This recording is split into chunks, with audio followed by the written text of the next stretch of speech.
What's up, movie fans?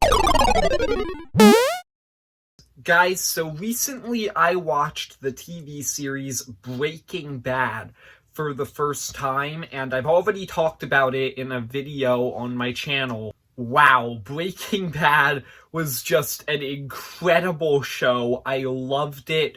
It has quickly become my favorite show of all time. I love that show so much. Once again, you can see my full thoughts on that show and all of the seasons in another video I did a few weeks back, ranking all the seasons. But I took a month-long break after Breaking Bad, and then I decided to watch its prequel series, Better Call Saul. Now, Better Call Saul is a series that is centered around the character of Saul Goodman, who is obviously a supporting character in Breaking Bad. And the series is also centered around a bunch of other characters who also show up in Breaking Bad, most notably Mike Ehrmantraut, who is basically the other main character of this show. The show kind of switches between Saul and Mike. But so yeah, I watched Better Call Saul, and just like Breaking Bad, I loved this show. Better Call Saul, I was a bit skeptical going into it, but this show was just fantastic. So today, I want to talk about Better Call Saul. So today, I will be going in to my thoughts on all 6 seasons of this show and ranking all 6 of them just like I did with Breaking Bad.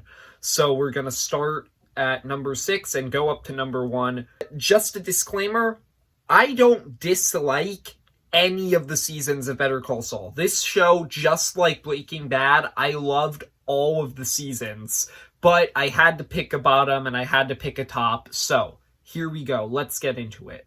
Number 6, my least favorite season of Better Call Saul is season 2. Now, once again, I liked this season. Once again, I liked all 6 seasons of this show. Season 2 is just my least favorite.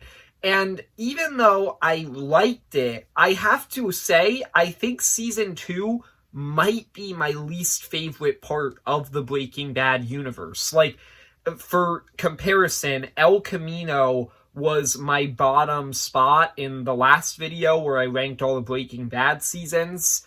I would say I liked season 2 a little bit less than El Camino, so this is my least favorite part of the Breaking Bad universe.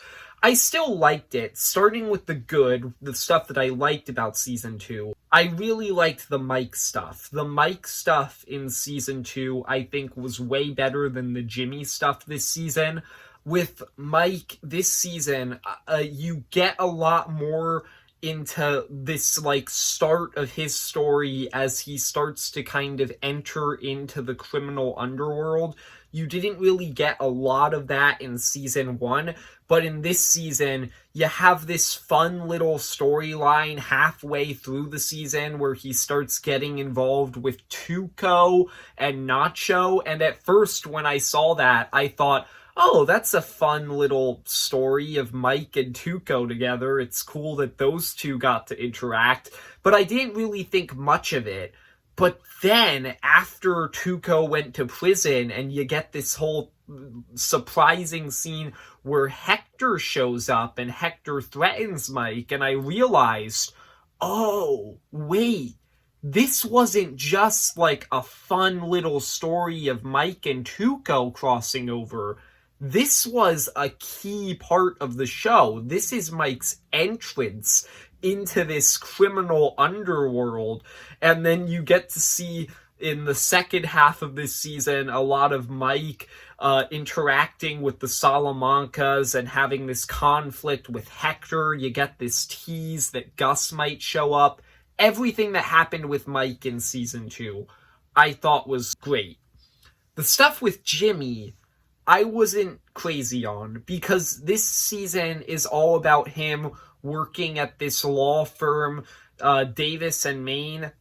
I didn't really care for that much. I just didn't find him working at the law firm Davis and Maine to be that interesting. And that's like 70% of Jimmy's story in this season. So that's 70% of Jimmy's story this season that I didn't like. Now, the other 30%, at the end of this season, he leaves Davis and Maine, and we start getting more into his conflict with Chuck. I thought it started getting a lot more interesting again. And I really like his conflict with Chuck at the end of season 2, mainly because I'm kind of conflicted on how I feel about it. Because in this whole conflict that he has with Chuck at the end of season 2, Chuck deliberately sabotaged Kim in order to get back at Jimmy. So Chuck is doing the clearly morally incorrect thing here, and he's just being a jerk. But at the same time, the way that he did it was fine. He just convinced Mesa Verde to fire Kim and hire him instead. That's like the right way to do that. Meanwhile, Jimmy deliberately sabotages Chuck's work so that Mesa Verde goes back to Kim, and he does it in this illegal way. But what he's doing, I would argue, is the right thing. So I think both Jimmy and Chuck have a reason to be mad at each other for what they both did. And so that's why I find their whole conflict at the end of season 2 to be interesting. And I've still been really conflicted on it, even after I finished the entire show. Number 5, Better Call Saul Season 1. Now, Season 1, I once again think is a great season. And I think Season 1 is pretty impressive because this season had to convince me that this show could work. It had the hardest job out of all of the seasons because I was skeptical going into this show. I liked Saul Goodman in Breaking Bad, but I was kind of like, really? Out of all of the characters you could make a spinoff on, Saul Goodman, he's like the comic relief character. I'm not sure you can do an entire show on him. So I was skeptical going into the show. And this season immediately managed to just convince me that yes, a show about Saul Goodman can work. Something that I really like about season 1 is that right off the bat, this show, it has the comedic style that you expect from Saul Goodman. There's a lot of really funny moments throughout this season, but it also manages to show you this human side to Saul that we didn't get in Breaking Bad. It shows you that he used to be this man, Jimmy McGill, who is struggling to be a normal lawyer. And that was really interesting. I got very invested in his struggles to become this lawyer, compete with HHM, care for Chuck. I really was very interested in Jimmy's life right from the start of this show. And then you get to the end of this season when it's revealed that Chuck was sabotaging his progress the whole time, and I felt bad for him. And it's really interesting how this season kind of sets up this larger theme that you see throughout the whole show, which is that Jimmy could have been a really good lawyer if Chuck had just let him. Jimmy's smart, he's talented, he could have been a good lawyer, but Chuck can't see that. Chuck can only see Slippin' Jimmy, the con man that Jimmy was before, so Chuck never lets Jimmy do anything else. So Jimmy eventually stops trying to be anything else and just decides to be Slippin' Jimmy. And so, yeah, season 1, it just immediately managed to get me invested in this story. My problem with season 1, the one thing that holds it down, I didn't really care for the Mike stuff this season. The Mike stuff I thought gets way more interesting in season 2 and onward. Mike just wasn't really interesting to me here. Like, I really liked seeing him, obviously, because he's a character from Breaking Bad that I really liked. But in this season, you get 5-0, the episode that's all about him, and that was a really good episode. But from there, Mike, what he's doing has very little to do with the rest of the show, and it's just not that interesting to me. So that's my one problem with season 1. Overall, still a good season. Number 4 is gonna be season 4.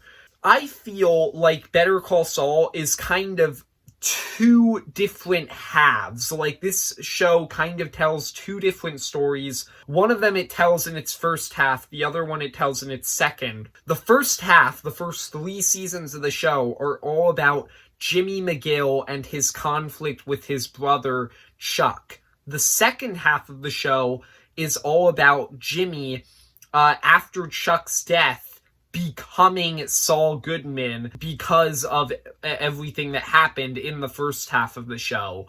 And so this season, season 4, is kind of the turning point. It's where you get into that second story about Jimmy becoming Saul Goodman.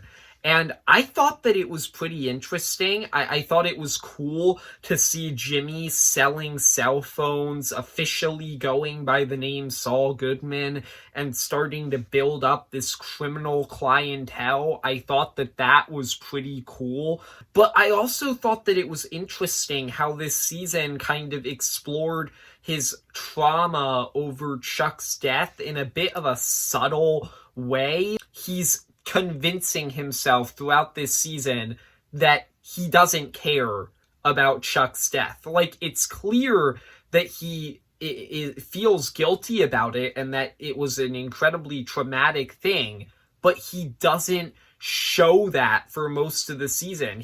He's pretending that he doesn't care and that he doesn't feel guilty about Chuck's death at all. He's fine with just letting Howard take all of the blame. And that was pretty interesting, and I think that was kind of one of Jimmy's, like, first steps into becoming Saul Goodman, was the fact that he just, like, closed him off so much emotionally from his feelings of guilt over Chuck's death. And then the other part of season 4 that I thought was really cool was Mike's storyline, where you see him building this meth lab for Gus. And that's really cool because obviously that meth lab is a huge part of Breaking Bad. So it's just a really cool prequel storyline to see Mike building this lab with the help of all of these engineers. But it's also a great part of Mike's arc, because at the end of season 4, Mike is forced to kill this guy who he had become friends with over the course of the season. And it's a pretty shocking moment, because Mike in season 2, he wasn't willing to kill anybody, not even Tuco, who is one of the characters in the Breaking Bad universe who I would argue most deserves to die, yet Mike did not want to kill Tuco. But a few seasons later, Mike is okay with killing this guy who he was friends with, and that just shows how much of a dark journey that he's been on, and how he's willing to go so much further than he was before. My only problem with season 4, the only thing that brings it down, is that even though I liked the way this season explored Chuck's death, I think it could have done a little bit more with it, because you have it explored mostly at the beginning and end of the season, not really in the middle section. That section kind of takes a long break from anything to do with Chuck. So that's my one problem with season 4. Overall, it's still a really good season. Number 3 is going to be season 3. Now, like I said, season 4 is kind of this turning point where you get into this other story in the show about Jimmy turning into Saul. So season 3 is kind of the finale of the first storyline, where you have Jimmy's conflict with Chuck. And it is a great finale. This season, I think part of the thing that makes it work so well is that this season's conflict between Jimmy and Chuck is just so much more brutal than it was in the first 2 seasons. In the first 2 seasons, Jimmy and Chuck had petty rivalries where Chuck wasn't letting Jimmy work at this one law firm, and Jimmy was just sabotaging Chuck's work with Mesa Verde. They weren't anything that was that serious or long-lasting. This season is different. Chuck is trying to permanently make it so that Jimmy can never be a lawyer again. And Jimmy is trying to stop that from happening by exposing Chuck's mental illness to an entire courtroom. This isn't them having this petty rivalry anymore. This is them completely going at each other in this brutal way. And it's really heartbreaking because you just see this relationship that was kind of breaking throughout the entire first 2 seasons, and you just see it snap in season 3. And you just see them completely destroy each other. And at the end of the season, Jimmy's actions have real consequences because you see that Jimmy went a little bit too far in what he did to get back at Chuck, and it ended up ruining Chuck's life to the point that Chuck kills himself. And that was a shocking moment. It was heartbreaking, especially that last episode where you just have Chuck basically driving himself insane. That was legitimately uncomfortable to watch for me. And it really has this traumatic effect on Jimmy. And it's such a sad, tragic way that this story played out, and you have this conclusion to the conflict between the 2 brothers. The other side of things, Mike's side of this season, I also thought was pretty interesting. Obviously, you have Gus coming in. I was very happy about that. Gus was one of my favorite characters from Breaking Bad, and he is now one of my favorite villains of all time, period, in any movie or show I've ever watched. Gus is such a great character. And you have Mike starting to get involved with Gus, and you see how Mike started to work for Gus. And truth be told, I thought that the way that their entire partnership started could have been a little bit more interesting, but it was still fine.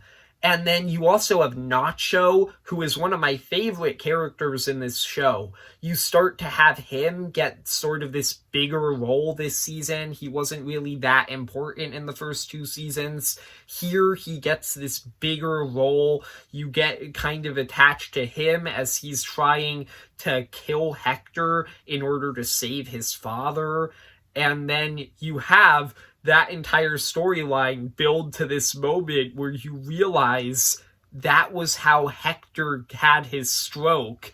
And that was just a really cool way to connect to Breaking Bad and give this big backstory to something that you don't really think about a lot in Breaking Bad. Like, you never think about while you're watching Breaking Bad, I wonder how Hector Salamanca had his stroke and got in this wheelchair. But now when you're watching Better Call Saul and you see how it happened, you're like, oh, that's really cool. Yeah, season 3, one side of it is just a great Breaking Bad prequel season.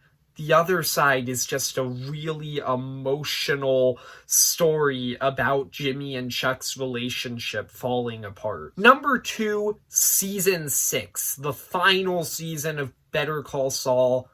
This season was so good. It was such a good ending.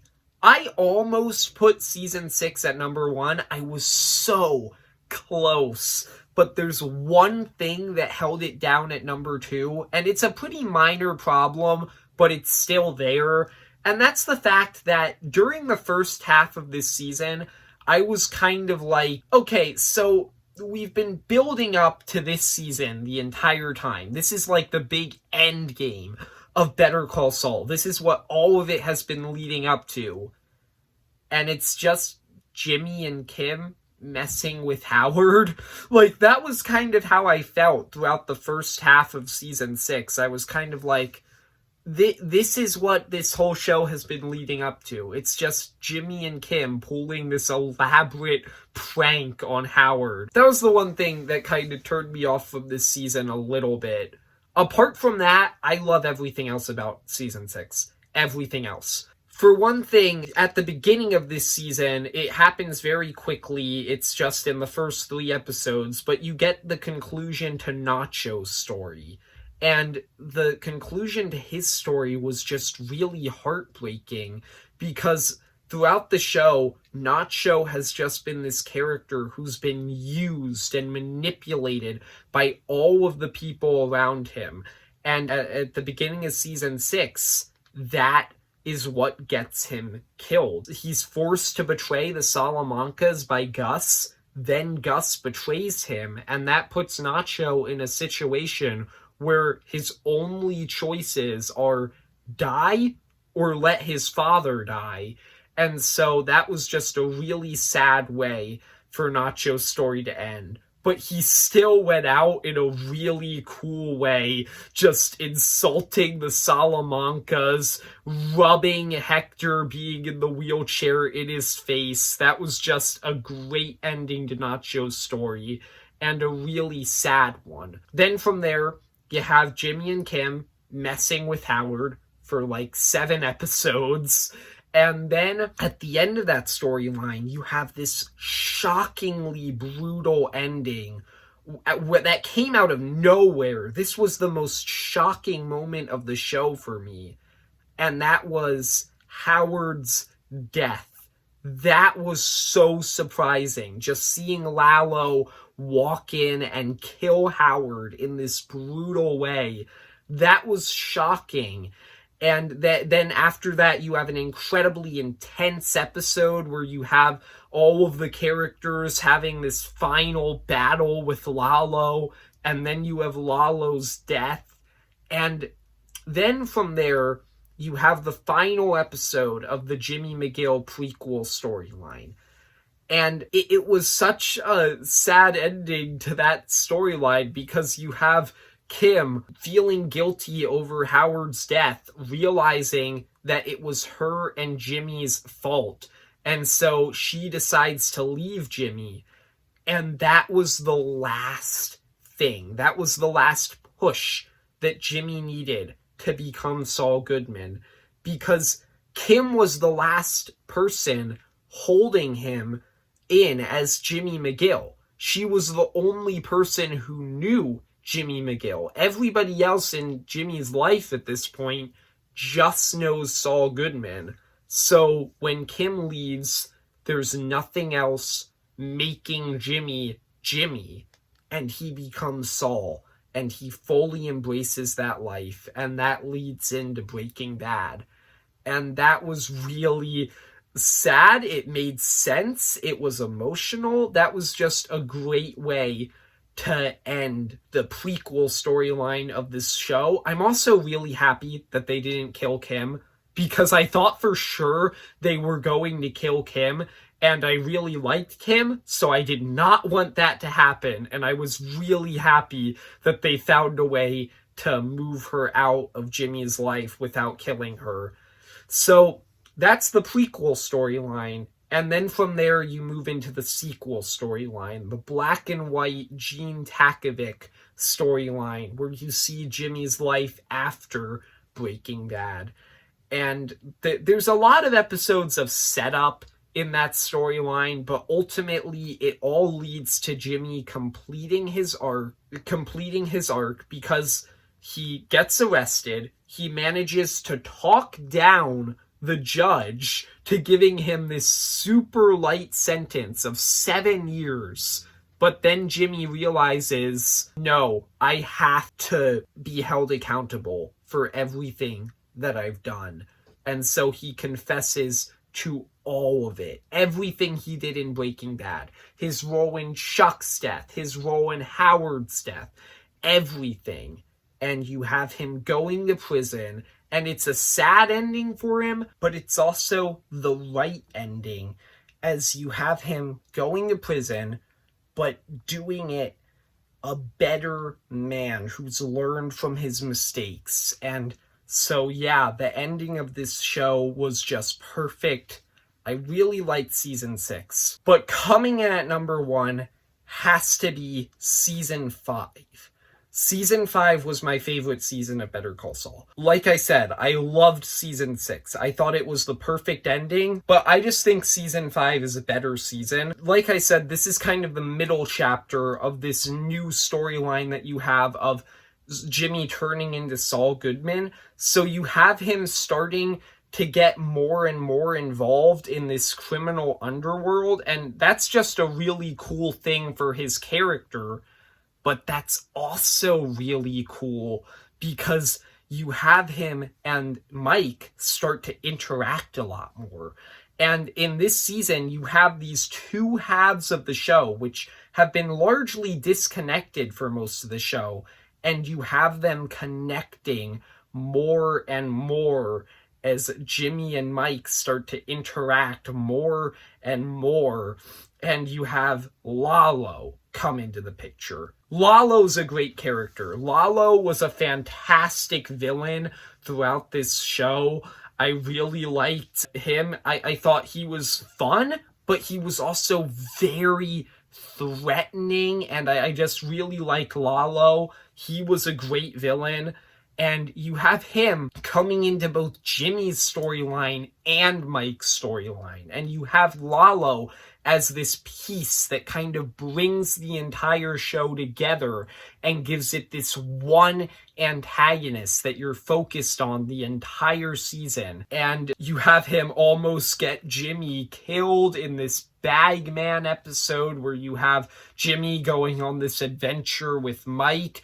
You have him pulling all these strings in this conflict between the Salamancas and Gus. Just Lalo was a great villain that pulled everything together. But the thing that really put this season at number 1 were the stuff that happens with Jimmy and Kim's character arcs and the stuff that happens with Mike's character arc. I think that this season might have the most interesting character arcs in the whole show, because you have Mike feeling guilty over what he did to his friend at the end of season 4, Werner Ziegler, and that's really taking a toll on him throughout this season, and he has to learn to kind of work through that and realize that he's doing all of this for his family. And it's really dark and sad, the journey that Mike's on throughout this season. And I really liked what they did with Mike, and then also with Jimmy and Kim, because in this season, Kim, you start to see how much of an effect Jimmy has had on her, because in this season, Kim starts acting like Jimmy. Throughout the show, Kim has mostly been Jimmy's moral compass, but now, suddenly, she's doing the exact same things that Jimmy is doing, and that results in this thing that starts to happen in the second half of season 5, where Kim is actually encouraging Jimmy to do all of these things that in previous seasons she would have been like, no, you can't do that, that's wrong. And now the two of them are doing it together, and that leads into season 6, where you have their actions lead to Howard's death and this big ending to the show. So yeah, season 5 is my favorite season of Better Call Saul. I hope you enjoyed my ranking of all of these seasons. If you did, leave a like and subscribe. Comment down below, what's your favorite season of Better Call Saul? And man, this was just such a great show. See ya, movie fans.